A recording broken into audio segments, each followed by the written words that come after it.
començar. Aquesta és l'última xerrada de la sèrie aquesta que fem de la barrera de Sant Martí pam a pam. Aquesta és la xerrada número 116. Per als que teniu de nou, això ho vam començar a fer cada dilluns al gener de l'any 2022 i com que ho fem cada dilluns, doncs ja portem 116. I darrerament ens agrada que gent que parla del barri o que és del barri i que té l'aventura de publicar un llibre, doncs que vinguin aquí a explicar-nos. I avui contem amb el Rafa Burgos, que fa uns anys va venir pel barri, 3 o 4, va venir pel barri a interessar-se pels blocs de la Caixa. I vam explicar les 4 coses que nosaltres sabíem des de la Societat d'Estudis i després de 4 anys i pico de treball ha aconseguit treure aquest llibre. Aquest llibre, un senyor llibre, que es diu, comença per dir La Caixa. Llavors, si heu vist a Instagram i a les xarxes socials propaganda i publicitat sobre aquest llibre, allà diu que és difícil parlar de la Caixa. Entre altres coses perquè la premsa ja crec que per la història, la roda de premsa que va fer el Rafa per presentar el seu llibre a la premsa, no va venir ningú. I dius, bueno, serà que el llibre no interessa? No, el llibre interessa i molt. El que passa és que se suposa que el cap de publicitat dels diaris va aconsellar no ficar-se massa ni donar-li massa propaganda amb aquest llibre, perquè si el llegiu, i hem portat uns quants, per si després el voleu comprar i el voleu que us el dediqui, ho explica coses insospitades d'això. Tothom sabem que la Caixa és molt poderosa, però aquí ho explicaré bé què significa exactament això de que sigui poderosa. Bé, doncs, com deia, aquesta és la penúltima xerrada de la temporada del curs. El dilluns que ve l'acabarem en aquesta mateixa sala, sempre ho diem perquè anem canviant entre aquí i la tercera, i dilluns que ve serà edificis emblemàtics de la Barnera de Sant Martí, que tenim uns quants d'edificis, entre ells els de la Caixa. Perquè el primer grup d'edificis que es va fer al barri va ser el que coneixem ara com Via Trajana, que era una promoció del Mercat Municipal de l'Habitatge que diem ara, que estava en un territori que llavors era Barcelona, nominativament era Barcelona, tot i que, com heu vist després, estava entre Barcelona i Sant Adrià de Besòs. Però els primers blocs que es van construir al costat del carrer Guipúscoa, que és el que es va construir tot el barri, van ser els de la Caja de Pensiones para la Vejez y de Ahorros de Catalunya i Balears.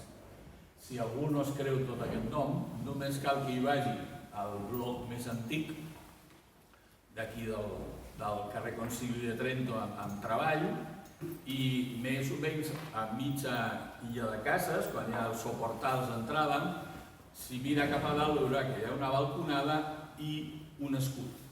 I és l'escut antic de la Caixa, no això que coneixem ara, que allò el nen posant unes monedes en una guardiola, que ja veurem després que no, sinó que hi ha l'escut de la Caja de Pensiones, i allà surten els 5 escuts de les 5 diputacions de Catalunya i Balears. La història de la Caixa té un principi que nosaltres en algun moment publicarem a la nostra butlletí Aurinvento, un llibre que es va fer sobre el tema, perquè l'inici és simpàtic de conèixer. Després la cosa es va anar complicant. Però la idea de que el Rafa Burgos vingués avui era precisament perquè al barri tenim 3 illes de cases que són de la Caixa, les 2 antigues, les de 1955, que estan després de la biblioteca, més la tercera que està més enllà de Guipúscoa. Originàriament s'havien de fer 7 illes de cases al barri. No és l'única entitat d'estalvi que té blocs aquí. Hi havia la Caixa de Barcelona, que són els que hi ha davant de la comissaria, els de la Caixa de Catalunya, que estan immediatament a continuació d'aquesta illa de cases que estem, i és perquè hi havia una sèrie de beneficis fiscals per a aquelles empreses que fessin habitatges pels seus treballadors. I de les primeres que es van apuntar van ser les caixes dels bancs. Per exemple, sabeu que a la cruïlla de Cantàbria amb Guipúscoa hi ha 5 edificis de totxo vermell que són del Banesto, de l'antic Banco Espanyol de Querit. De les nostres activitats, només recordar que a finals del mes de juny, el 30 de juny, farem una xerrada a la biblioteca, d'aquestes que fem cada trimestre, que serà sobre el comerç antic del barri. Que encara que sembli increïble, tenim botigues que tenen més de 50 anys. El barri ja té gairebé 70, doncs hi ha algunes que aguanten. El Rafa Burgos ja es presentarà més ell, però ell és periodista, és guia, o sigui que si el trobeu per Barcelona i està passejant amb algú, o si no li demanem que us expliqui coses de Barcelona, perquè se la sap la mar de bé. I té uns quants llibres, i tots els llibres que ha fet, pràcticament gairebé tots, són polèmics. Recordo sobretot, ara ho comentàvem abans de començar, el que va dedicar a la diplomàcia, perquè nosaltres a la ciutat, com a totes les ciutats grans, tenim consolats. Ambaixades, a vegades ens diem ambaixades, però no són ambaixades. Ambaixades a capital d'estat. Són consolats. A nosaltres ens visita tot sovint el cònsol de Colòmbia, sabeu? I a vegades inclús el president de Colòmbia. Sabeu que fa poc van estar en un dels actes que fan aquí a la Biblioteca García Márquez. Doncs comentar, un dels seus llibres es diu així, L'orgia diplomàtica, i desvella exactament quina és la vida d'aquests diplomàtics, que és de tot menys senzill. Doncs parlem de la Caixa. Rafa, gràcies per venir, com vulguis. Bé, primer de tot, gràcies per la invitació, un plaer ser aquí, absolutament, doncs, pràcticament ple.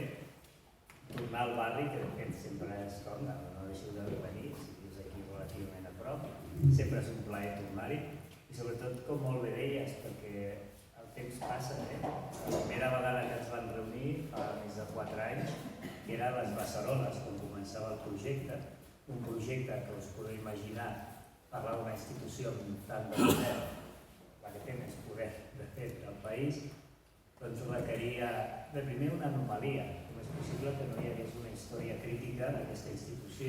Jo crec que ja amb la pregunta trobem la resposta. Que no hi hagi una biografia crítica a la Isidre Fainé, la persona també més poderosa. I ens hi vam posar amb una editorial que és amb la que he publicat els últims 2 o 3 llibres, petita. Vam fer un barcami, que és un demanar ajut econòmic a la ciutadania, i va respondre molt bé, i el vam poder tirar endavant. I el que en un principi eren 2 anys es va allargar fins als 4 anys llargs, 4 anys i mig, i has d'aturar-ho, perquè, com us podeu imaginar,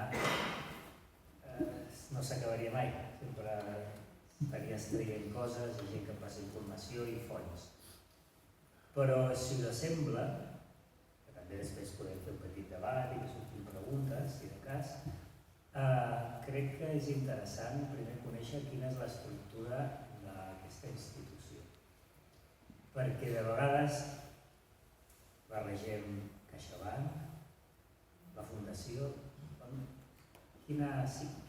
on situem cadascun d'aquesta mena de tentacles, aquest monstre financer.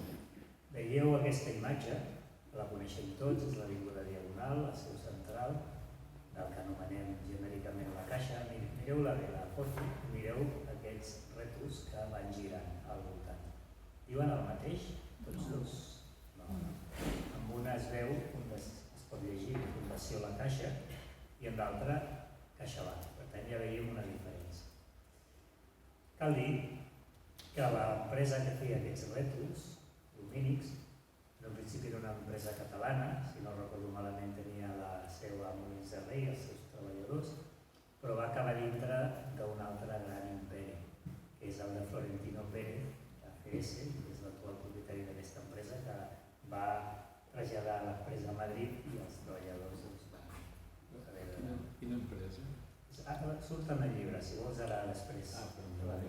Sí, Sí, després, ara la busquem, no recordo de memòria el nom. no sé per què l'has comentat, no sé. Sí, era no, bueno, avui que estem amb el tema del Barça, futbolístic i tot això, de Florentino Pérez, era aquesta empresa dels rètols. L'empresa dels rètols. Feia els rètols aquests il·luminats. No sé si era algo de Cebassa, Cebissa, una cosa així, ara després ho direm. Clar, tenim dos noms diferents, Fundació La Caixa i CaixaBank. I per això m'agradaria que miréssiu aquesta mena d'estructura i us imaginéssiu la forma d'una piràmide. Al capdamunt de tot tindríem la Fundació La Caixa, és diguéssim aquest gran paraigua que controla tot el que penja per sota. Just per sota de la Fundació La Caixa tindríem una societat holding que es diu Criteria Caixa, que potser també n'he sentit a parlar, és a través de la qual es fan totes les inversions de les carteres que hi ha a la base de la piràmide. Sí? Fundació Criteria Caixa, Societat Holding, té un president, que és l'Isidre Fainé, que ara fa un mes aproximadament el van reelegir per 4 anys més, ell en té uns 84 anys, per tant ell arribarà als 90 anys allà mantenint el poder de tota aquesta estructura. Us he dit que a la base n'hi ha 4 carteres, no? La primera, que esteu veient aquí a l'esquerra, és aquí on podem trobar CaixaBank, que ells anomenen participació fundacional. Seria aquesta CaixaBank, el banc, pròpiament, que té un 30% de l'accionariat Criteria Caixa, la societat holding. No sé si em aneu seguint. La segona cartera, aquesta hi ha molta teca i és molt interessant, és l'IBEX 35, on hi té participacions d'empreses de l'IBEX 35, la fundació a través de Criteria Caixa. Empreses que us sonen, no? Naturgy, Telefònica, ACS, que abans en parlàvem del tema de Florentino Pérez, Veolia, Colonial, Interparking, Aigües de Barcelona i dues que potser no us sonen molt, són dos bancs. Inbursa, que és un banc mexicà, Carlos Slim, si us sona, és el banc que va crear ell, i després un altre que es diu BEA, Bank of East Asia, que és de Hong Kong, que també tenen una petita participació. No sé si heu sentit a parlar d'un fons d'inversió d'aquests internacionals que es diu BlackRock. BlackRock és un d'aquests fons que normalment entren en aquests parquets, en aquest cas l'IBEX 35, però per tot el món, i van comprant part de l'accionariat de grans empreses. Doncs normalment sempre s'esmenta més en els diaris econòmics BlackRock, però en canvi qui té més participació en empreses de l'IBEX no és BlackRock, és Criteria Caixa. Però aquí també ens hem de preguntar per què s'esmenta més BlackRock, que no s'esmenta tant, el que més en té, és Criteria Caixa. La 3, pengen diferents empreses, però una sobretot relacionada amb el món immobiliari, Immocaixa, que si de cas després en podem parlar, ja que parlem de pisos i tot això. I la quarta, que ells anomenen cartera de liquiditat, és com un coixí, com una guardiola que tenen per si hem de fer alguna inversió, allò important d'última hora. Per tant, queda clar més o menys això. M'estic mirant amb una cara com dient, es farà un examen al final, no, que res per entendre aquesta barreja que abans fem de CaixaBank, de Fundació o de Criteria Caixa. I estem parlant de xifres molt grans, d'aquest gerent financer, les últimes publicades, més de 20 milions de clients, més de 45.000 empleats, en té molts. No sé si sabeu que també ara, sobretot els empleats d'oficina, estan fent vagues.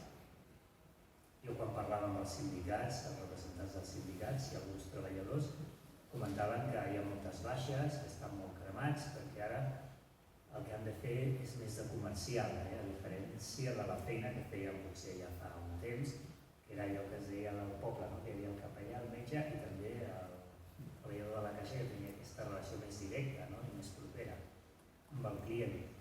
I em comentaven que hi havia aquesta mena de dos extrems a les franges d'edat. La gent més gran que està a punt de jubilar-se, clar, havia conegut aquesta ànima que tenia la caixa, aquesta manera de fer, i els costava molt adaptar-se a aquesta manera, no sé si més freda, de vendre productes financers. I I per l'altra banda tindríem la gent més jove, que potser ha fet econòmiques, ha estudiat una carrera, ha fet 2 màsters i es veu allà que està venent vaixelles, televisors, està mirant de col·locar assegurances o altres alarmes o altres tipus de productes. I fan vagues, diguéssim, puntuals. Crec que la darrera va ser un parell de setmanes, un divendres, allò que tanquen les oficines a 12 a 2. I arribes d'allà i està tancada. Però clar, això també és interessant perquè, segons els sindicats, va tenir un seguiment de més del 90%. I en canvi, els mitjans de comunicació segurament no haureu sentit a parlar d'aquesta vaga. Això també és molt simptomàtic. Com també heu dit que ha quedat clar la piràmide, sí? Fundació, Caixa i les 4 carteres, agafem la cartera 1 de CaixaBank, la fundacional, perquè penja una altra petita piràmide d'aquesta.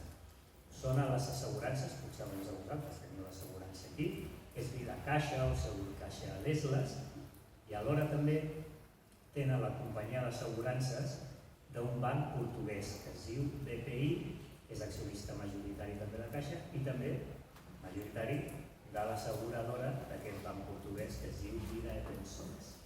Els treballadors de la Caixa també tenen un pla de pensions, que és el pla de pensions més important de tot Espanya.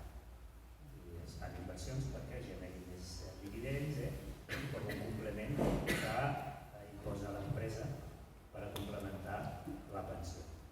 I aquí hi ha temes potser una miqueta més delicats. Hi ha una institució a Catalunya que es diu Centre de l'AS, que es dedica a fer estudis sobre la relació entre els bancs i la indústria d'armes, que ara està bollante, com us podeu imaginar.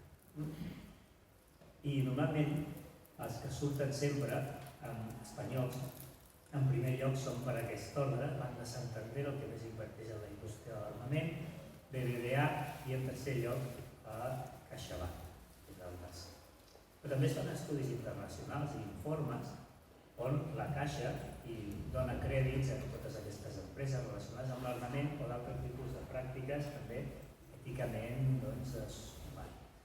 sospitoses, com és finançar empreses que inverteixen en combustibles fòssils, en la tècnica del fracking, que potser no heu sentit a parlar, per extreure petroli, i en zones molt sensibles des del punt de vista mediambiental, com és l'Àrtic o petroli i gas a l'Amazònia.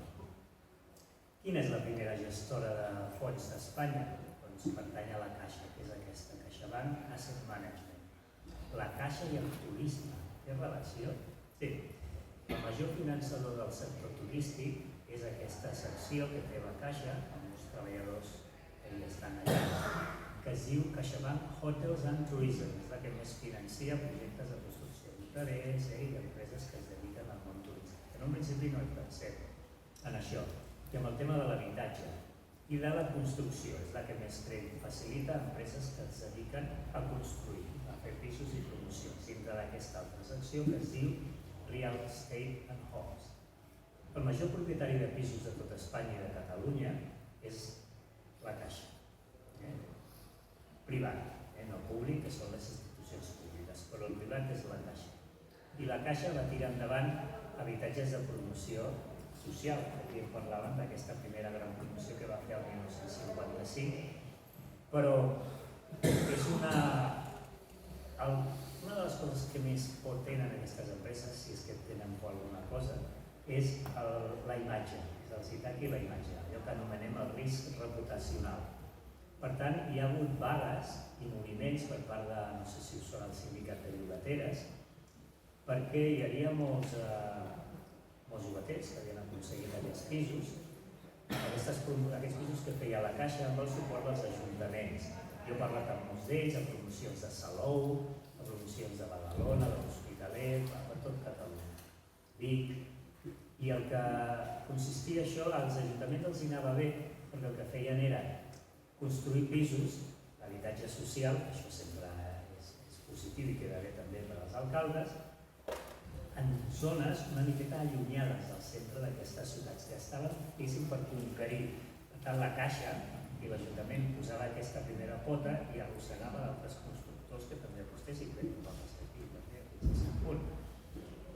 Però què passa? Signaven, a banda d'aconseguir temes d'avantatges pels solars, a l'hora de d'aconseguir aquests solars i a l'hora d'aconseguir també subvencions, tema de la construcció, tema de finançament, tema de les plaques solars, que és una anècdota, però jo a totes les promocions amb les que he parlat i entrevistat mai han funcionat les plaques solars.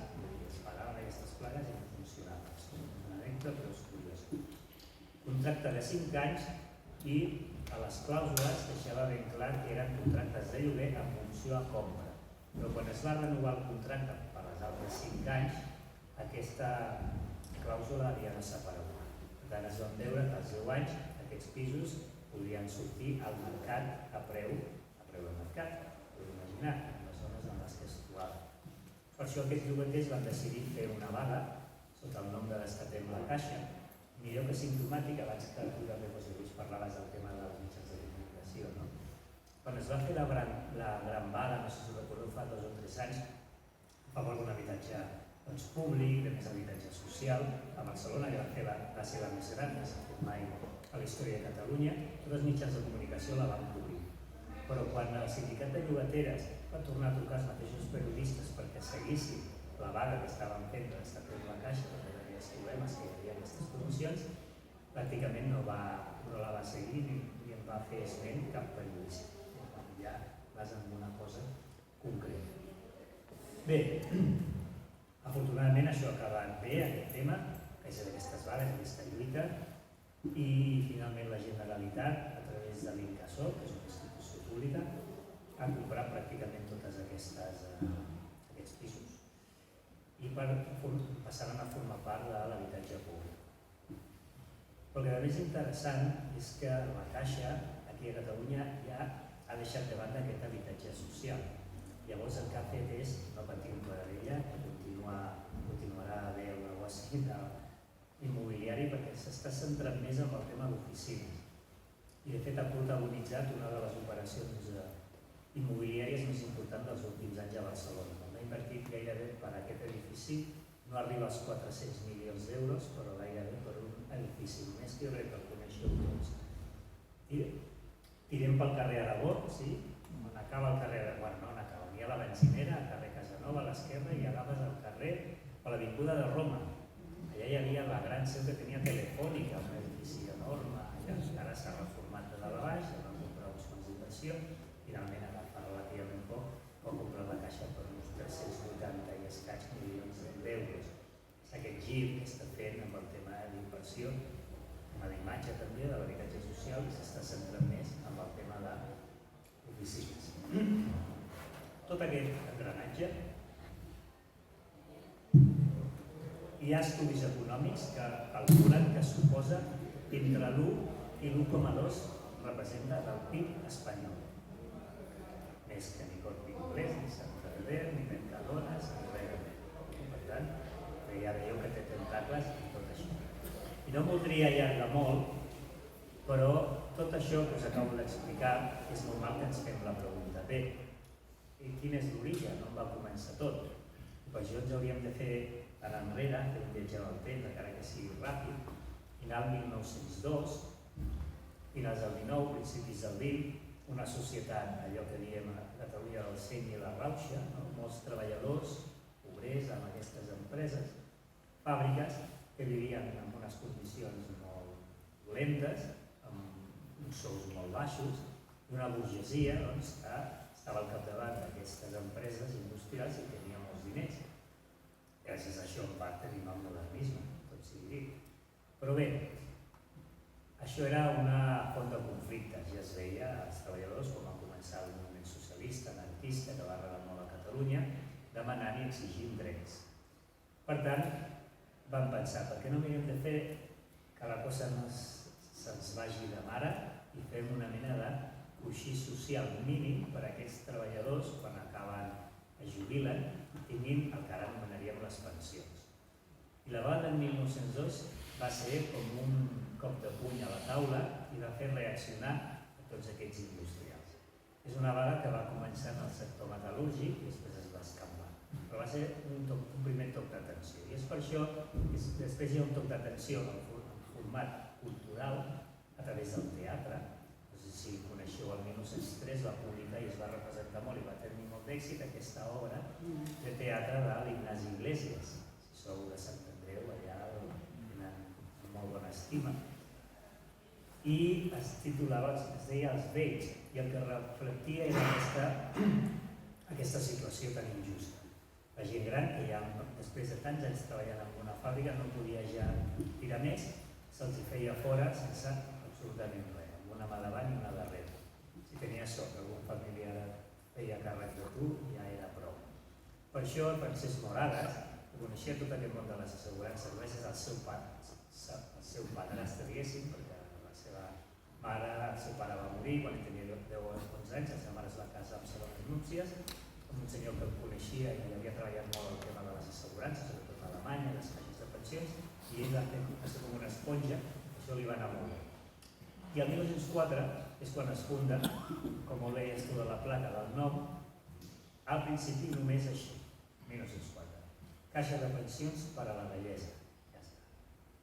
Que era aquest objectiu que tenia, crear aquest coixí per a la gent gran. Però clar, penseu, els treballadors, si amb prou feines podien comprar menjar, no destinarien 50 cèntims una pesseta a fer aquestes pensions a llarg termini. I la cosa no acabava d'arrencar. I molt hàbilment el Francesc Morales el que va dir, doncs hem d'aconseguir líquid, que entri diners per mantenir les pensions. Llavors el 1905 és quan s'amplia aquest nom, finalment esdevé Caixa de Pensions per a la Bellesa i d'Estalvis i la seva àrea d'influència, que era Catalunya i Balears. Estalvis les cartilles, perquè entressin diners i poguessin sostenir al principi que arrenqués tot el tema de les pensions. Aquesta foto que veieu aquí, un d'ells el coneixereu més que un altre, que és el rei Borbó Alfons XIII, i l'altre, això és a Sant Sadurní d'Anoia, perquè us sona això de l'obra social de la Caixa? Sí, no? Que ara és la fundació, però de molt de temps es va dir l'obra social de la Caixa. I l'obra social, l'origen, podríem dir que el tindríem a Sant Sadurní d'Anoia, on es va fer la primera, una festa, perquè una festa gairebé als pobles on es tirava endavant, eren els homenatges a la bellesa. S'obrien unes cartilles, tot el poble es posava guapo, els nois, les noies, i era un dia molt important, i aquesta gent gran, aquests vells, se'ls oferia una cartilla. I el primer va ser a Sant Sadurní d'Anoia, gràcies a una donació anònima d'un potentat de la zona. Després es va saber qui era. Això us sonarà, si us dic que amb un nom reventós, està relacionat amb el cava, quina marca? Correcte. I és a partir d'aquí que va començar aquesta obra social. Arriben acords amb altres entitats que potser no eren molt justes econòmicament, com el cas de que després va ser l'escola d'infermera, l'Institut de Santa Madrona, o fins i tot una institució que es deia la Nostra Senyora de l'Esperança, que era una casa de recés que es dedicava a redimir prostitutes. També van tenir un judici molt fort amb aquesta institució, que hi havia en joc 1.300 milions de pessetes als anys 80, principis dels 90. Josep Viladasau, potser que és més proper a Osona, ell volia desfer-se de tota aquesta part de l'obra social, per això va intentar treure algunes entitats com aquesta de la Senyora de l'Esperança. Quines institucions van donar suport a la creació d'aquesta entitat el 1904? Aquestes, algunes us sonaran més i altres menys. Potser les que menys us sonen és la Societat Econòmica Barcelonesa d'Amics del País i a l'esquerra l'Institut Agrícola Català de Sant Isidre. Les que més us sonen, Ateneu Barcelonès, la Cambra de Comerç i evidentment no podia faltar el Foment del Treball. 5 institucions que van donar suport i també a títol particular i individual grans prohoms de la burgesia d'aquella època. Si em permeteu la broma, que fer aquest llibre és dir que hem fet un mercat, no? Donant suport a la gent. Tots ells també van fer un mercat i van demanar suport a tots aquests industrials. I qui va posar participacions de 500.000 o 2.000 pessetes? Uns cognoms que segurament us són. Godó, Vidal Quadras, Güell, López, Marquès de Comillas, tots aquests hi van posar diners. I ja tenim a l'abril del 1904 la inauguració de l'entitat, la primera junta, i després després, en aquest palau ja desaparegut, Palau de Belles Arts de la Ciutadella, després de l'Hivernacle i l'Oracle, com s'inicis al zoològic, que estava per aquella zona, amb l'assistència del rei Alfons XIII. Us he dit, i us he donat alguns cognoms, però hi va haver un cognom clau sense el qual la caixa de pensions no existia. És el donatiu més gran. La persona hi va posar 25.000 pessetes, eren molts diners. I la caixa, a dia d'avui, els directius ja ho saben perfectament, que sense aquest donatiu no existiria la caixa. Qui va fer aquest donatiu? Doncs el rei Borbó Alfons XIII. Per això ara entenem les connivències que hi ha hagut sempre en la casa reial, la caixa. Ja ve des de la fundació. Aquí teniu el primer director, hi havia un tàndem, director i president, el que era realment qui executava i ho tirava tot endavant era el director, que és el Francesc Morales, que va morir el 35, i el president era el Lluís Ferrer Vidal, que era alhora president de Foment del Treball. Sí? Hi ha algunes fotos que a la Caixa no li agrada molt que es vegi, que és aquesta. Tot el Francesc Morales, el jo amb molt, ara no està molt ben vist, dic que li agradava molt anar a caçar, a matar animals. No? I ho feia sobretot amb uns boscos que formaven part de l'obra social de la Caixa, que era l'Institut Antituberculós de Torrebonica, que es trobava a Terrassa. Què hi ha ara allà? Doncs un camp de golf, que és un d'aquests pelotanos urbanístics que va fer la Caixa, es va vendre tots els terrenys, perquè el camp de golf del Prat buscava un lloc, uns terrenys grans relativament a prop de Barcelona, i va trobar-ne aquests, perquè es van fer fora amb motiu de l'ampliació de l'aeroport, i allà ens agafàvem els diners i van comprar aquests terrenys. És on anava, com veieu aquí a la fotografia, a casa el Francesc Morales. La Caixa tenia seccions, era molt moderna, ja en aquella època va començar a fer seccions de teatre, de caça, d'escacs, de futbol, teníem el camp de futbol també. Vull dir que jo sempre dic en broma, diu tant tu ara de Google, Facebook, aquestes empreses que juguen a ping-pong i de tant la Caixa ja va obrir camí fa molt de temps. I perquè li poseu cara, en el camp de golf és on abans us he dit que anava a caçar el Francesc Morales, és on fins fa pocs anys anava també a jugar al golf, que li agrada molt l'Isidre Flaime. Sovint anava pel cap de seguretat de la Caixa, perquè també li agradava jugar al golf.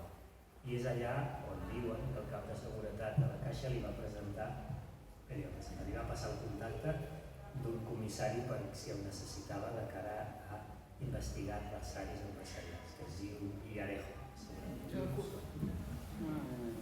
Aquí hi ha, perquè li poseu cara a Lluís Ferrer Vidal, primer president de la Caixa i president en aquella època també del Foment del Treball.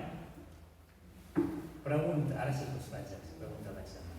On hi ha la seu de Foment del Treball? Quin carrer? La Laietana. Però la primera gran seu que va tenir estava de lloguer. Jo crec que heu passat davant moltes vegades, potser no ho sabeu, perquè és allà, recordo, Foment del Treball, un palau que pertanyia a un noble i va estar de lloguer.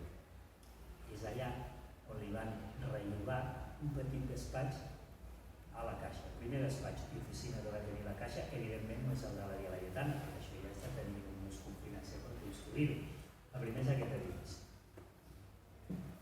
I us he dit que estava una miqueta canviat, era l'edifici del Marquès de Castellbell, i sí, si tu veieu la dreta d'un carreró petitet, a la dreta de la imatge, aquest és el carrer de la Canuda, i la façana principal, el portal de l'Àngel. Ara? Sí. Doncs aquí, quan li van llogar Foment del Treball, van fer algunes reformes per adaptar-ho, era la casa dels empresaris, amb grans salons, molt bones instal·lacions, despatxos, i és un petitet, perquè començava el Francesc Morales i 4 treballadors, així va començar la Caixa. I allà és on es van obrir les primeres llibretes d'estalvi. La primera a 2 nens, eren nens. Això sempre ho tinc molt en compte a la Caixa, des de l'educatiu, l'estalvi, etc. Vaig tenir accés també a circulars de la Caixa, ja en èpoques posteriors, 90 i més enllà, que arribaven també als treballadors, que, mira, sobretot amb adreces d'hospitals que hi havia a prop de les oficines, els pares que havien tingut un nen, se'ls regalava un canester amb un biberó, publicitat de la Caixa perquè es necessita una oficina i plantilla i els especificaven als treballadors que aprofitessin aquest moment perquè és un moment molt sensible per als pares, perquè les cantilles. Doncs bé, ara potser aquesta imatge us sona més, és més o menys més semblant a com està l'edifici en l'actualitat. Aquesta seu de foment del treball que estava de lloguer. Aneu seguint, sí? Arxius, m'he recorregut molts arxius en aquests 4 anys i mig, més de 100 dies que haig entrevistes, molts arxius de tot Catalunya, el del Barça, la Paralada, la zona de Catalunya, les ERES. Aquest és l'arxiu de l'Hospital de Sant Pau. Aquest edifici, a dia d'avui, penseu on es troba, Hospital de l'Àngel, que els lloguers no són barats, precisament.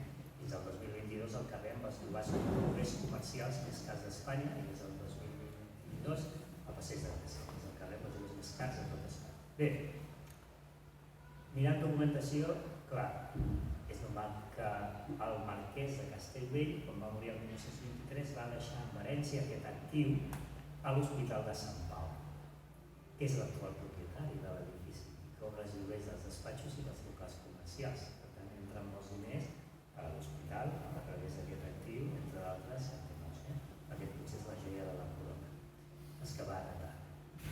Mirant els papers, allà a l'arxiu de l'Hospital de Sant Pau, ja us dic que és normal que es portessin les mans al cap, perquè vam fer-nos què estava passant aquí amb aquest lloguer, perquè el Foment del Treball els pagava un lloguer anual de 40.000 pessetes per tot el palau. I ells rellogaven els locals comercials i només pel relloguer dels locals comercials en treien 60.000 pessetes. Era un negoci. Per això es va assabentar i van voler renegociar-ho, i és quan van anar cap a on es troben ara, que és cap a la Via Laietana. Era aquest carrer on s'hi van traslladar moltes entitats i també hi havia avantatges fiscals durant els primers 15 anys, per això es va traslladar a la Caixa, per això es va traslladar al Banc d'Espanya, on ara hi ha el BBVA, les Caixa Catalunya, sí?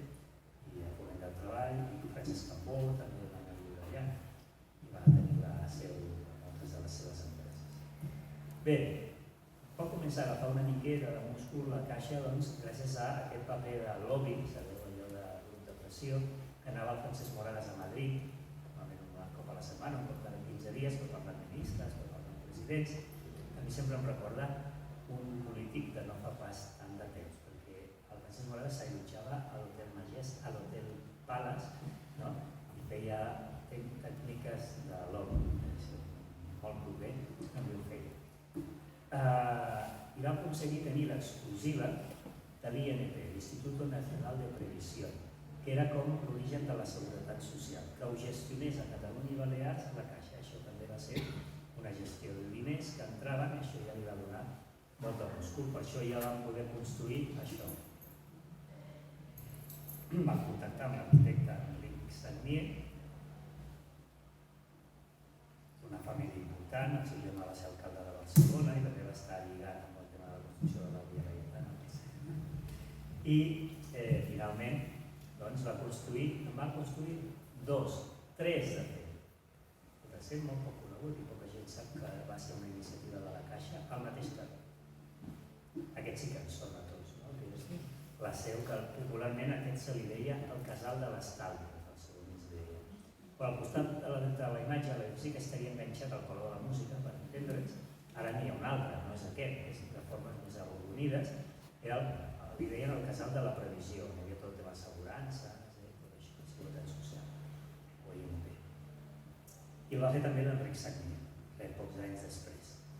Actualment ja no, aquest que esteu veient sí que pertany a la Caixa, però aquest lateral no pertany a la Caixa, se'l va vendre a través del Colonial, de la immobiliària, i l'ha comprat una empresa que segurament us sona tant o més que la Caixa, que és el propietari actual, que és Núñez i Navarro. I el tercer, va fer una promoció de pisos, on també va instal·lar allà l'Escola d'Infermeres de la Caixa de l'Institut de Santa Madrona, que és com es deia durant el franquisme, perquè aquesta institució, abans del franquisme, es deia Institut de la Dona que Treballa, però el franquisme no va voler aquest títol i va canviar per l'Institut de Santa Madrona. Penseu, Palau de la Música, Sant Pere més alt, no? Som a la Via Laietana. Des de Sant Pere més alt a Sant Pere més baix, tot l'edifici que hi ha, just davant de la comissaria, la policia, tot aquell edifici enorme és un edifici fet també per la cristiania i que era on hi havia totes aquestes institucions i pisos de la Caixa. Sí? En aquell moment no hi pensem. I bé, no em vull allargar molt, però ja quan tens aquest múscul financer, la Caixa va esdevenir la Caixa amb els dipòsits, amb més dipòsits de tota Espanya cap al 1919-20. I ara la més important Caixa, no davant, la Caixa més important de tot l'Estat. I és llavors quan les entitats catalanes públiques veien que si volien fer coses no tenien més remei que trucar a la porta de qui en tenia per demanar crèdits, la Mancomunitat Catalana de Prat de la Riba, per fer portar telèfons al país, fer carreteres, fer biblioteques, necessitava diners, en tenia, i va demanar doncs, un crèdit de 3 milions de pessetes al 1920. Però molt hàbil, el Morales li va dir, sí, ho concedeixo, però entre les clàusules t'ho concedeixo a canvi que la Caixa sigui la recaptadora en exclusiva dels impostos de la Mancomunitat a tot Catalunya. Les altres caixes van quedar relegades i van rebre una important ingressos i de gestió. Diuen que, abans parlant del tema de les consulats, de les ambaixades, els països no tenen amics, tenen interessos. I el sector financer també, independentment si és una dictadura o és una democràcia. En comunitat, cap problema. Arriba la dictadura de Primo de Rivera, doncs de Morales deia als seus treballadors que no molestessin molt el règim, que el català arraconat, evidentment, i un comportament que no fos vist ni apreciat en aquestes circulars que enviaven com a oposat al règim militar. Fins i tot hi ha 2 telegrames que va enviar al propi Francesc Morales quan anaven obrint oficines per tot el país. Les 2 que van obrir a la Vall d'Aran, que és un territori que sempre havia de França, que es movia més la moneda francesa que no pas a la peseta, va obrir-ne 2, una a l'est i evidentment a la capital, a Lleida. I en aquests telegrames es vantava, s'enorgullia, el rei Alfons XIII li va enviar un i al dictador, al Primo de Rivera, tot dient que s'enorgullia d'haver espanyolitzat el Valle de Arán, amb l'arribada d'aquestes oficines allà a la Romana. I arriba el 1932, Segona República i cap problema. Doncs aprova la seva fervorosa adhesió al nou Estatut de Catalunya. I aquests són temps convulsos, com us podeu imaginar. El 35 mor el Francesc Morales i qui agafa la direcció és qui era la seva mà dreta des de fa uns anys, feia uns anys, que era el Josep Maria Bosch i Raspall, que va aconseguir salvar els dipòsits de la Caixa en un moment tan extraordinari com era la Guerra Civil.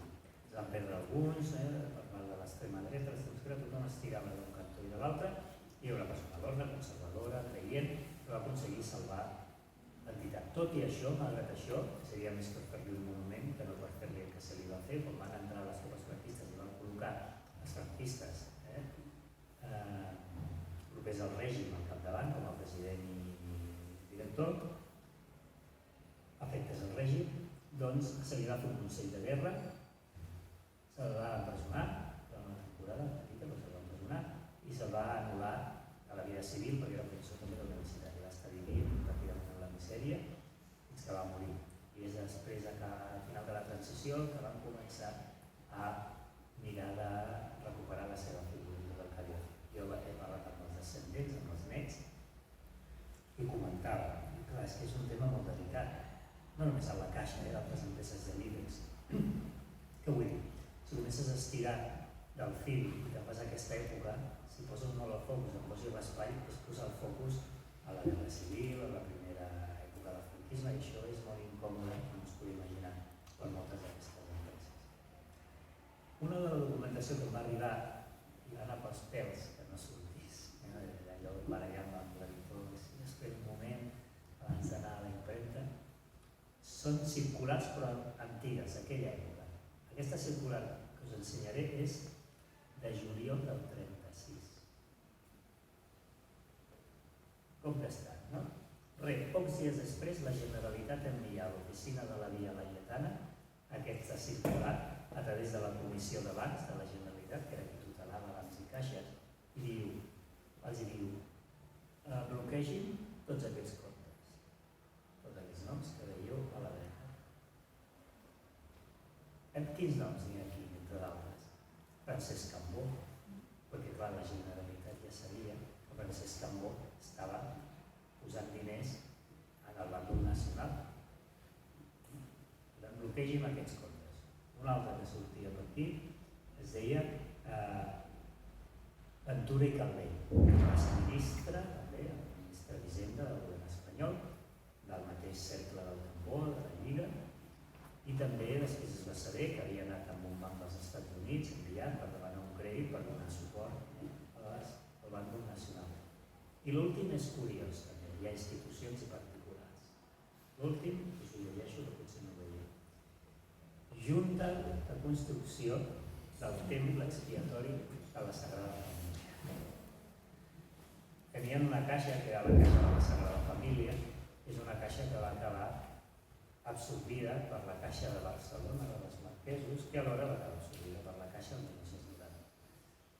Per què ho feien això? Perquè també sabien que el fundador, un capellà conservador que es deia Balcells i Massó, doncs també estava traient diners i per ficar-los fora. I tenia una mena de conveni amb la Caixa de Pensions. Va acabar assassinat aquest Balcells i Massó mentre intentava fugir cap a França i es va saber que ja havia fet un primer enviament amb un banc de la City de Londres. Havia fet diners i se'ls havia enviat cap allà. Franquisme, jo crec que aquesta foto que veieu a l'esquerra, si aixequés el cap Francesc Moragas, tornaria a la tomba, perquè veieu el bust a sobre d'aquesta mena de Maria, és el de Francesc Moragas, i a sobre aquest l'enquadre de Franco, a sobre l'oficina de la Via Laietà. I a la dreta una placa en homenatge a los caídos del banc dels treballadors afins al règim de la Caixa, evidentment. I això, que aquesta foto que veureu després, és el camp de futbol d'aquí al costat dels pisos de la Caixa, on es va fer un dels primers monuments a los caídos, el va fer la Caixa de Pensions. I aquí veieu, doncs, retent aquests homenatges, Brazo en Alto, i està al costat d'aquests pisos de la Caixa, aquí a la Verneda de Sant Martí. Qui hi havia al capdavant durant el franquisme a la Caixa? Us en recordeu aquest tàndem director i president. El president, que era més simbòlic però important, era el Miquel Mateu i Pla. Potser alguns no heu sentit a parlar, si us dic Hispano-Suïssa, si us dic Castella Paralada. El seu pare, de fet, va començar amb negocis de metal·lúrgic, per això a ells li deia popularment Mateu dels Ferros, i els treballadors de la Caixa, que el coneixia molt bé, afegien un altre malnom. Era Mateu dels Ferros, mig president, mig gambert. President de la Caixa. Per això amb ell arribaven moltes cartes. Jo a vegades en broma dic que el franquisme, i no només el franquisme, malauradament, es pot entendre en dues frases en castellà. Usted no sabe con quién está hablando y qué hay de lo mío. Bàsicament ho podríem resumir això. Doncs el senyor Miquel Mateu i Pla, Paralada, que és l'arxiu que també hi vaig anar, allà vaig tenir la sort de trobar un petit tresor, eren aquestes cartes que li enviaven al Miquel Mateu i Pla de grans colors catalans o espanyols que estaven en entitats espanyoles a Catalunya, per demanar pisos, no aquests d'aquí. També hi va haver algun cas, sobretot els que feia a l'Upper Diagonal, que diríem ara, molt més ben situats, més ben acabats, i sense cap tipus de vergonya. A les cartes deia, mira, m'interessaria de la promoció de l'Avinguda Diagonal de Sitges de Sant Joan, el tercer segona o la tercera, si pogués aconseguir-me aquests pisos. Hi ha cognoms interessants, potser alguns us sonaran, d'altres no, com el cap de la División Azul a Catalunya, el cap de la Falance, el governador civil de Barcelona, el cap de Radio Nacional d'Espanya a Catalunya, també Gaby Soga, director de La Vanguardia, que va dir tots els catalans són una mierda, va anar amb una missa que feien una part en català, també intercedia, la Bata Escarrer, també de Montserrat, un tal Lluís Millet, potser us sona el pare, el que estem pensant. I qui era el director que executava la senyor Francesc Moragas del franquisme? Doncs aquest senyor que es deia Enrique Luño Peña. També feia classes de dret a la universitat, és el que tenia molt de caràcter, i el primer dia els alumnes els espantava una miqueta, i els deia, mi nombre es Enrique Luño Peña, pero si no se portan bien puedo ser puño y leña, que eren una miqueta advertits. Això ja sí que us sona, no? Tota aquesta localitat de la Caixa. fases que hem dit abans, el col·legi, que encara és a la Caixa, i el llar d'infants, que és al costat.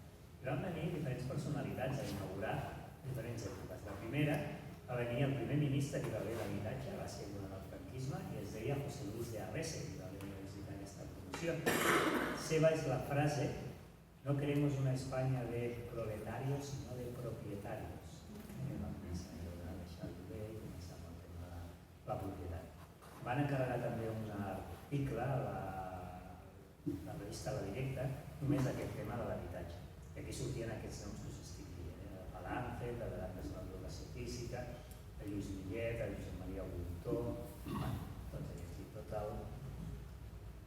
I també va venir, per cert, aquí va ser després, quan van inaugurar l'escola i quan van anar a la llar d'infants, i anàvem venint, un jove, Juan Carlos I, també va estar aquí, o la Carmen Polo, de Franco, també hi va venir.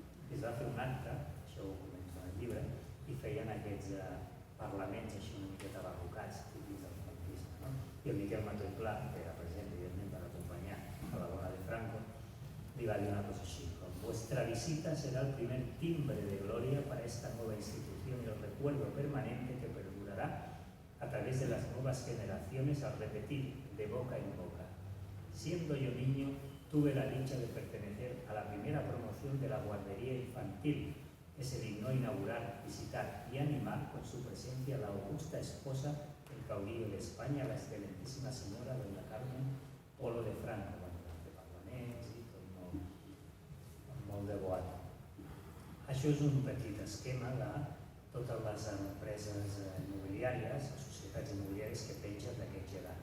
Unes a través de CaixaBank, ara ho situeu, no? La piràmide, sí, la U, la nacional, i les altres que pengen d'Immocaixa, que recordeu, 1, 2, 3, Immocaixa, que també pengen totes aquestes societats. La majoria tenen la seu al passeig de Sant Joan, on hi ha el Palau Macanya, que era com el Caixa Fòrum, on es feien les exposicions. També em va explicar una cosa, per cert, molt important, que quan adaptaven l'edifici del Puig de Dafal com a centre d'exposicions, no els hi havien arribat els permisos.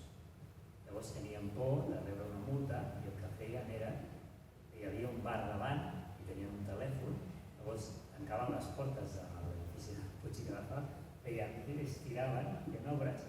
Llavors, si passava la Guàrdia Urbana, es trucava al treballador que estava en el bar de davant: ei, no feu soroll, que està passant per aquí la Guàrdia Urbana. Llavors s'aturaven les ordres i després continuava. Bueno, és divertit, és una cosa anecdòtica. La Fundació, ja em recordeu, al capdamunt de la piràmide, fa tots aquests diners de la Fundació, que el 2030 està previst, és el més important d'Europa, que destini 800 milions d'euros al 2030, són molts milions.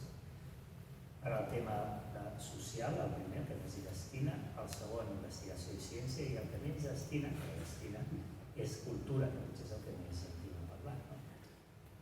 Però el que sorprèn és quan et mires tots aquests informes i deixes els ulls i les pestanyes allà, anuals, veus que no només destina a això. Jo la pregunta que em feia és: què s'està pagant aquí? Perquè hi ha anys que destinen més diners, i potser els últims 5 anys estem parlant de diversos milions d'euros, sumant-ho tots els anys, aquests 5, que destinen més diners, fins i tot alguns anys més que la Creu Roja i el programa que tenen per investigar la SIDA Caixa, que es diu, a la Fundación de la Guardia Civil y a la Fundación Policía Nacional. Que és allò que diu, què s'està pagant, darrere d'aquests diners que van cap allà. Bé,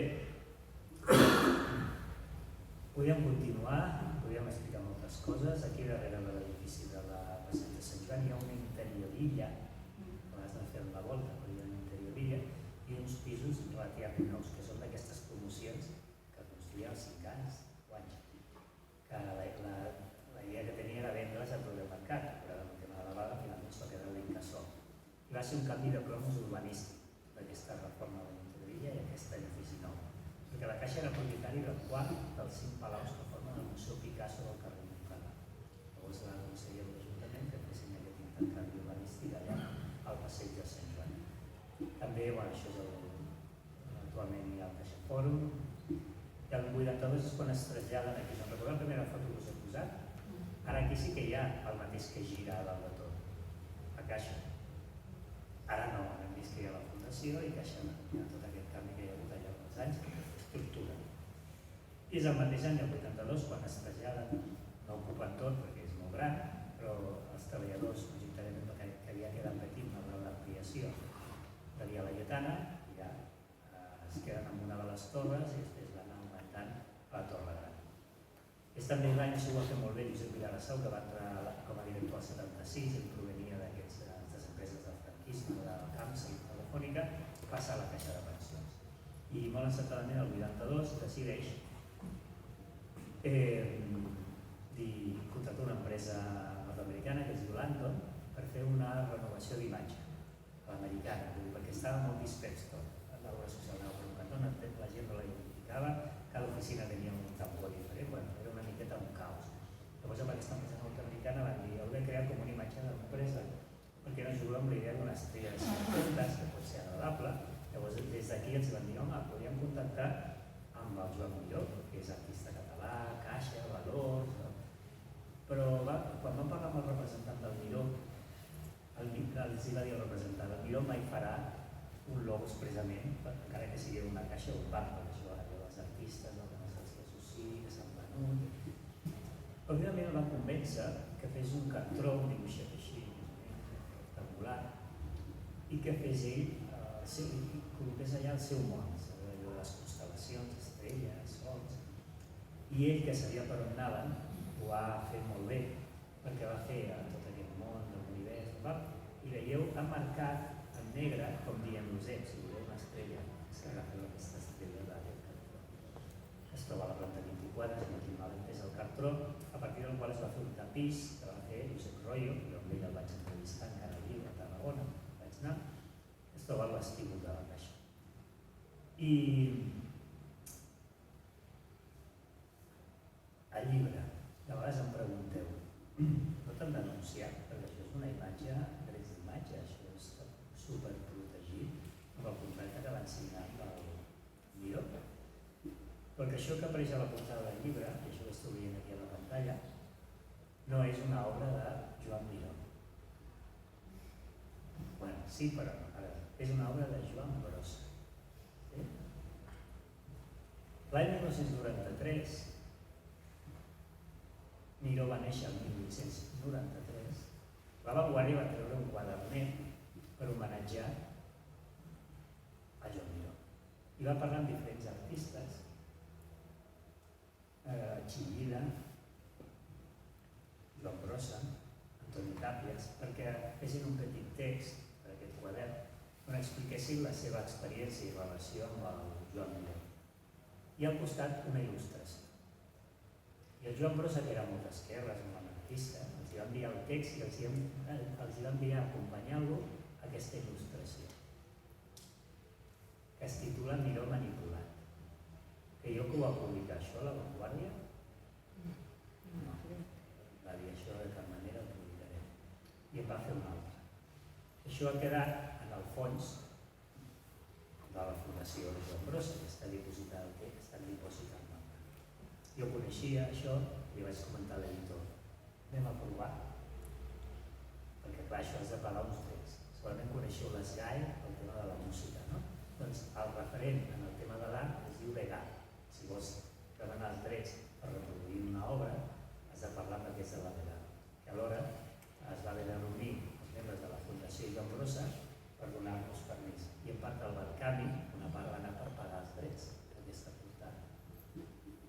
I el Joan Miró, que coneixia molt amics amb el Brossa, i el Brossa que coneixia molt el Miró i sabia la sobreexplotació que havia fet de la seva obra l'entitat, és com ell la veia, el Brossa. Veieu el dibuix? El Brossa veia la Caixa, després de la coneixença i la sobreexplotació, com una serp maligna que tot s'ho empassa i no deixa res al seu lloc.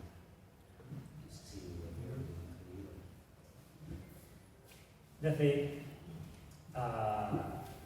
taques amb l'expedient, no només la Caixa, molts bancs en tenen, i en aquest cas una taca molt important que va afectar molts clients va ser el tema de les primes úniques. No sé si algú us ho recorda. I després va venir el tema de les participacions preferents, que també és la que més em va emetre. El Josep Viladasau era molt hàbil i ja el 1984 havia començat a obrir oficines fora del seu territori d'acció, que per llei no podien sortir, en aquest cas de Catalunya i Balears. Però va obrir que no feien aquestes operatives que no permetia la llei, però sí vendre assegurances, moltes productes. I per tant anàvem a avantatge, perquè ja sabien que tard o d'hora la llei canviaria i quan va canviar finalment, que va ser el 1989, doncs ja anàvem a avantatge respecte a totes les altres caixes. Ja tenia tot el mercat espanyol o moltes oficines al mercat espanyol. El 90 és quan es produeix la fusió amb la coneguda com Caixa dels Marquesos, que de fet va ser una absorció de la Caixa de Pènsils a la Caixa d'Estalvis de Barcelona i Mont de Pietat. I el 99-98 és quan es comencen a comercialitzar les primeres participacions preferents i es feia a través d'un paradís fiscal, que eren les Illes Caiman. I tanquem això amb aquest senyor, que és l'Isidre Fainé, que era director i va passar a ser president, quan va substituir el Ricard Cornesa. Per tant, va poder recuperar en aquest canvi de càrrec la seva pensió de tots els anys treballats a la Caixa i va ingressar 25 milions d'euros. Bé, jo espero que s'hagi entès. Sí, només sortit d'aquí, entenent una mica l'estructura de la Caixa i ja em dono per content. I una pregunta que també ens hauríem de fer. Però la Caixa no ha fet coses bones? Sí, evidentment. Però què hem de fer els periodistes d'investigació? No sé si coneixeu aquests actors. Van protagonitzar una pel·lícula molt famosa arran dels abusos sexuals que havien comès els capellans a la diòcesi de Boston. Això ho va trobar al Boston Globe, que tenia un equip d'investigació que es deia Spotlight. I van fer aquesta pel·lícula, a mi m'agrada molt, una pel·lícula molt bona. I què us vull dir amb això? Això vol dir que tots els capellans es van abusar dels nens? Els missioners arriben a morir, deixar la vida en aquests països del tercer món. No. Però què hem de fer els periodistes? Posar el focus en allò que no funciona, perquè sí que funciona. Això no vol dir que hagis de fer generalitzacions perquè no són justes. Com deia l'Oscar Wilde respecte al tema del periodisme, la diferència entre el periodisme i la literatura és que el periodisme és il·legible i la literatura no es llegeix. Jo crec que no han canviat molt. En ple segle XXI. Si voleu saber-ne més, teniu aquest llibre oficial que ja és fa uns anys, el de l'esquerra, de la història de la Caixa per dos economistes, des de principis dels 80, Jordi Nadal i Carles Subria, un encàrrec de la Caixa, que ja ha passat molt de temps, evidentment, de la història oficial, que teniu a la dreta és més nou, breu, de 89 pàgines, que explica aquest trànsit, aquesta metamorfosi, quan va deixar de ser Caixa i va esdevenir banc. Si voleu saber més de la vida del fundador, del Morades, esquerra-dreta, Francesc Cabana, un preu, càrrec de la Caixa, al centre, un totxo considerable, aquest és el més complet, el Pérez Las Tardes, descendent del primer alcalde triat de manera popular a Barcelona, i un encàrrec de gran format i molt ben editat de moltes fotos també de la Caixa. Un antic treballador, Gonçal Pellitinent, que també vaig entrevistar, va explicar la seva experiència a la Caixa i quan es va jubilar. A la dreta, la versió de Josep Viladasau, que va escriure les seves memòries, la seva versió del seu pas com a entitat, i també és el decorador del Boix i l'Espai, Guerra Civil, que va mantenir els dipòsits, doncs també hi ha un llibre del mateix Pérez Las Tardes, molt complet, i també aquest del període difícil, com era el període que va del 36 al 45. I la història de la biografia de l'Estrella, el dia darrere, també es va publicar un, jo us explico alguna cosa més, que vaig trobar en el llibre i el meu que teniu aquí. Per tant, doncs, arribats a aquest punt, i us agraeixo molt la invitació i us agraeixo molt també que heu estat més o menys atents, perquè de vegades hi ha temes del financer i el poder que ens pot atreure, però segons com pot ser una miqueta d'això. Doncs molt bé, moltes gràcies i no sé si teniu alguna pregunta o voleu preguntar. Ara seria el moment si algú vol aclarir alguna cosa o preguntar o fer un manifest. Digue'l. Suposo que l'obra social de la Caixa la feia perquè, dic jo, perquè tenia habitatges socials, habitatges fiscals. Suposo no ho faria perquè era boníssim, no? sí que havia és interessant la pregunta, sí que havia un interès del Francesc Moragas, que tenia aquesta idea de, també, perquè les caixes havien de fer, bueno, va ser gràcies a la Caixa de Pensions que la resta de caixes també es va aprovar una llei perquè també fessin aquesta obra social. La idea que tenia el Moragas era també aquesta idea de mirar d'ajudar a totes aquestes institucions quan l'Estat no hi arribava, perquè abans no hi arribava el tema de biblioteques, tot això ho feien les caixes, sobretot va començar la Caixa Justa molt bé, era una feina que va fer molt bé, i tot alguns hospitals, i el tema de l'habitatge va venir després, sobretot perquè ja donava alguns crèdits, però va ser sobretot arran del franquisme. Imagineu-vos, després d'una guerra civil, un país totalment devastat, i aquí a la Caixa, clar, el règim va veure uns estalvis que podien anar molt bé.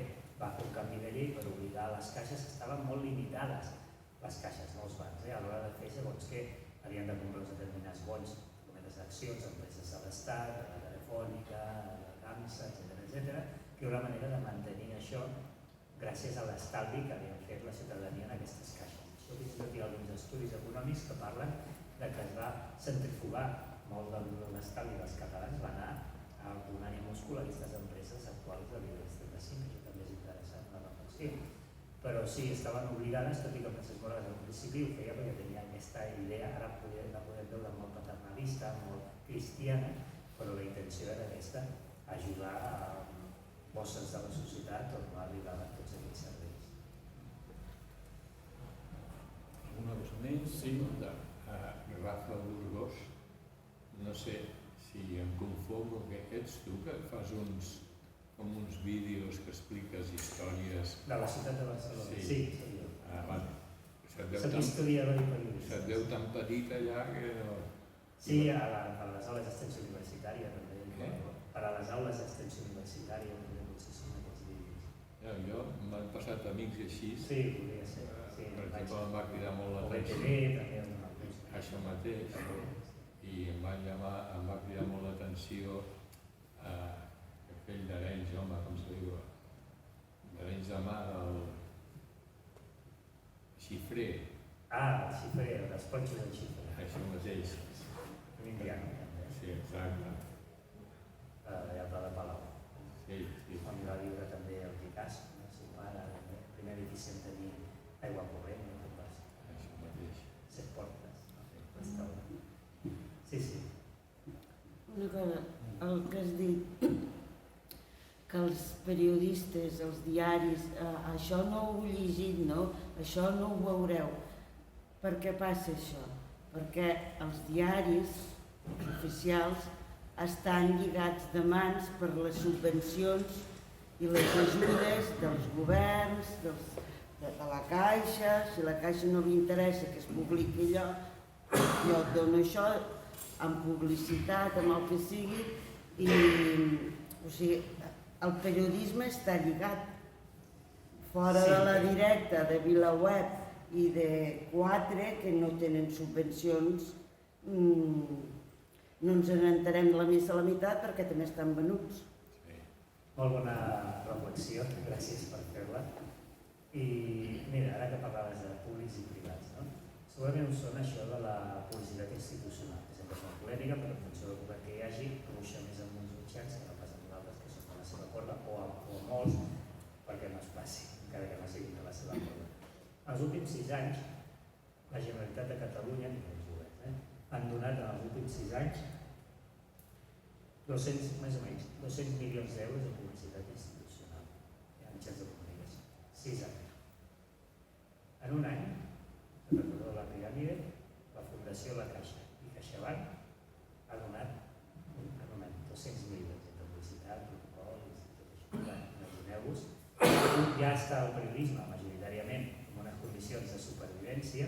Si tu li retires una cartera de 20.000, 30.000, 80.000 o més a l'any, no t'arriscaràs a fer una entrevista o a treure segons què, al contrari. Jo perquè ja tinc la síndrome d'Estocolm, que és l'estrella a tot arreu, però ara potser quan us passegeu per qualsevol digital, és que clar, són moltes coses, no només CaixaBank que fa la seva publicitat, és la Fundació, és Criteria Caixa, són totes les participades. Ara si no una exposició CaixaFont, que està molt bé, ara el Cosmocaixa, ara Caixa Research, el nou centre, Caixa és una quantitat de diners que no...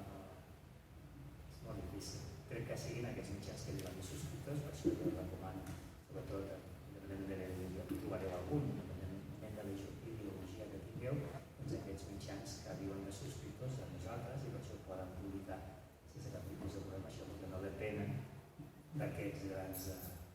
anunciats. Però afegeixo una cosa. Malgrat això, i que jo estic de llibre de la Caixa i he estat 4 anys i mig, normalment els problemes on hi ha més censura de totes, evidentment, això ja ho podem imaginar, no? I Santander i BBVA, són 2 empreses que normalment no fan publicitat directa. Però són els que més tenen collats els mitjans de comunicació. 2. 1. Inditex. 2. Mercadona. Aquests són clar, que normalment no en parlem i no veiem anuncis d'Inditex, no veiem anuncis de Mercadona, però cada mes, fins i tot a vegades sense publicitat quan ho posa, a les redaccions arriben inversions de diners importants. I això ho sé perquè tinc col·legues periodistes de alguna columna d'opinió, han parlat del filantropicalisme, esmentant a la Fundació Roig, a la Fundació Martí Ortega, i això s'ha censurat. I quan veieu coses tipus la crema que causa furor de Mercadona, la falda que porta la Leticia de Zara, però encara que no hi hagi res d'això, cada mes la majoria reben un bon retorn d'aquestes entitats.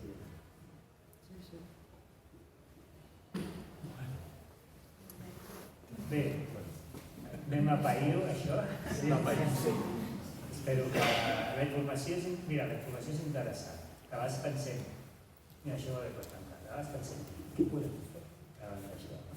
Doncs mireu, el que hagi sortit d'aquest llibre ha estat possible amb el Jaume gràcies a vosaltres. Aquest mercat, així que ha posat 10 euros, 50 euros, perquè surt, o que ara està complet. Gràcies a això, és que no podem fer res. Doncs gràcies a això ja quedarà aquest estudi per la història de la Caixa i ara per dir-la, gràcies a gent que de manera altruista ha posat aquests diners. Jo crec que això és el que ens hem d'endur. A vegades ens pot més aquesta idea de que no podem fer res com tots aquests les empreses tan grans i sempre hi ha aquestes esquerdes per on ens podem escapar. Organitzant-se des de baix, perquè si no, no hi ha manera. Moltíssimes gràcies, moltes felicitats. Moltes gràcies. Primer per haver poder publicat el llibre i segon pel llibre, que pels que Déu està aquí, però està pràcticament totes les llibreries i a Amazon se suposa que també es pot comparar i realment el que ell ha explicat però amb detall. A més va estar uns quants dies per aquí, pel barri, al barri sud. Sí, el llibre una també. part important i ara vinc a parlar amb la directora del col·legi de la Caixa, l'escola de la Caixa. L'has convençut de que li hauria de canviar el nom? Sí, això m'ho deia. Potser no hi és. Em deia, a la primera vegada que la vaig entrevistar a la Gemma, em deia si vaig demanar una subvenció a la Fundació per fer una cosa de teatre, aquí al barri, al col·le, i no me l'han donat. I ara potser és el moment de canviar el nom, perquè sempre he dit que treballo a l'escola de la Caixa, i nosaltres que sóc del barri. Però clar, quan ho dius a la gent, dic, com que dius, per què treballes en una escola de centre d'estudis de la Caixa? Diu, no, és una escola pública, que es diu la Caixa, és tota la història dels quisos. Molt bé, Molt bé. moltes gràcies, Rafa. Gràcies a tots. Ens veiem